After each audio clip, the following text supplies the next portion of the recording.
Welcome to Vagamon. ഇതിപ്പം വൈകുന്നേരം 4:30 4:30 ഒരു ക്ലൈമറ്റാണിത്. എല്ലാവരും ലൈറ്റൊക്കെ ഇട്ട് അങ്ങനെ മെല്ലെ വരികയാണ്. നല്ല ചാറ്റൽമഴയുണ്ട്, അടിപൊളി തണുപ്പുണ്ട്. നമ്മൾ കുറച്ച് ഉള്ളോട്ടൊക്കെയാണ് ബുക്ക് ചെയ്തത്. അപ്പം അങ്ങോട്ട് എത്തും, 4:50 എത്തുള്ളൂ. പക്ഷേ ഇതൊരു അടിപൊളിയാണ് ഈ റോഡ്. മൂന്നാറിൽ പോയതുകൊണ്ട് പെട്ടെന്ന് വാഗമൺ പോകാനൊരു കൊതി. പിന്നെ ഒന്നും നോക്കിയില്ല, വണ്ടി വിട്ടു വാഗമണിലോട്ട്. ഈ യാത്രയ്ക്ക് ഒരു പ്രത്യേകത ഉണ്ട് കേട്ടോ. എൻ്റെ ബർത്ത്ഡേ എന്ന് ആഘോഷിക്കാൻ വേണ്ടിയിട്ട് ഒരു 1 നൈറ്റ് വാഗമണിലൊന്ന് സ്റ്റേ ചെയ്യാമെന്ന് വിചാരിച്ചു.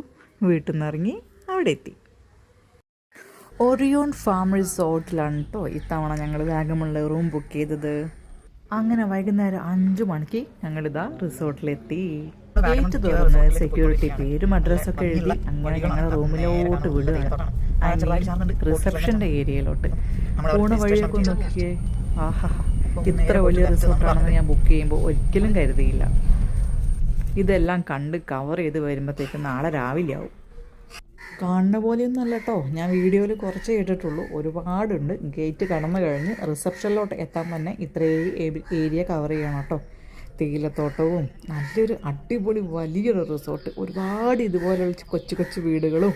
അതാ റിസപ്ഷൻ ഏരിയ ഒക്കെ അവിടെ എഴുതി വെച്ചിട്ടുണ്ട്. ഇതിനെ താഴോട്ട് ഇങ്ങനെ ഇറങ്ങിപ്പോയാലാണ് നല്ല ചാറ്റലും മഴയും ഫോഗും. വാവും, എനിക്ക് മൂന്നാറിനെക്കാട്ടും ഒരുപാട് ഇഷ്ടപ്പെട്ടു കേട്ടോ ഈ വാഗമൺ.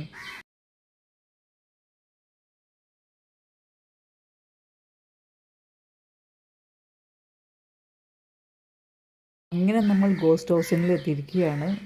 കണ്ടു കഴിഞ്ഞാൽ അതേപോലെ ഒരു ബംഗ്ലാവൊക്കെയാണ് റിസപ്ഷൻ ഏരിയ. ഒരു ബംഗ്ലാവ് മോഡലൊക്കെയാണ് ഉണ്ടാക്കിയത്. വണ്ടി ഓടിച്ചിട്ടും അങ്ങോട്ട് എത്തണില്ലല്ലോ ഞങ്ങൾ കുറേ ആയി ഇങ്ങനെ പറയുന്നു. അവസാനം ഇതാ നമ്മൾ റൈറ്റ് എടുത്തു കഴിഞ്ഞാൽ നമ്മൾ റിസപ്ഷൻ ഏരിയ എത്തി. ഒന്ന് പുറത്തിറങ്ങണം ഇനി കാറിന്ന്. അത്യാവശ്യം വലിയൊരു റിസപ്ഷൻ ഏരിയ ആണ് കേട്ടോ. ചുറ്റും നല്ല ഭംഗിയുണ്ട് കാണാൻ. നമ്മളിപ്പോൾ രജിസ്ട്രേഷൻ കാര്യങ്ങളൊക്കെ അവിടെ ചെയ്ത് നമുക്കിപ്പം കീ കിട്ടുന്നതിന് മുന്നേ എനിക്ക് പെട്ടെന്ന് തന്നെ കുറച്ച് വീഡിയോസൊക്കെ എടുക്കാൻ തോന്നി. ഞാൻ കുറച്ച് പുറത്തോട്ട് ഓടി. അവിടെ ഒരു ഊഞ്ഞാലൊക്കെ ഉണ്ടായിരുന്നു. എനിക്കിതൊക്കെ വന്നിട്ട് വേണം, ഡ്രസ്സൊക്കെ ചേഞ്ച് ചെയ്തിട്ട് വേണം ഇവിടെ നിന്ന് കിടന്ന് ആടാൻ. ഇന്നിപ്പോൾ രാത്രി പറ്റുമെന്നറിയില്ല. ഓൾറെഡി ഇപ്പോൾ 5 മണി കഴിഞ്ഞു. മഴയില്ലെങ്കിൽ എന്തായാലും ക്യാമ്പ് ഫയർ വെക്കും എന്നാണ് പറഞ്ഞത്. അത്യാവശ്യം മഴയൊക്കെ ഉണ്ടായിരുന്നു. നമ്മളിതാ അതുപോലുള്ള വീടുകളിലാട്ടോ നമ്മുടെ സ്റ്റേ വരുന്നത്. പിന്നെ ഒരു ലേക്ക് ഉണ്ട്. ഇതൊക്കെ ഇങ്ങനെ ഫോഗ് വന്ന് മൂടുമ്പോൾ നല്ല ഭംഗിയായിരിക്കും. ഇതിൻ്റെ വീഡിയോസൊക്കെ ഞാൻ ഒരുപാട് എടുത്തിട്ടുണ്ട്, അപ്ലോഡ് ചെയ്യുന്നതായിരിക്കും കേട്ടോ.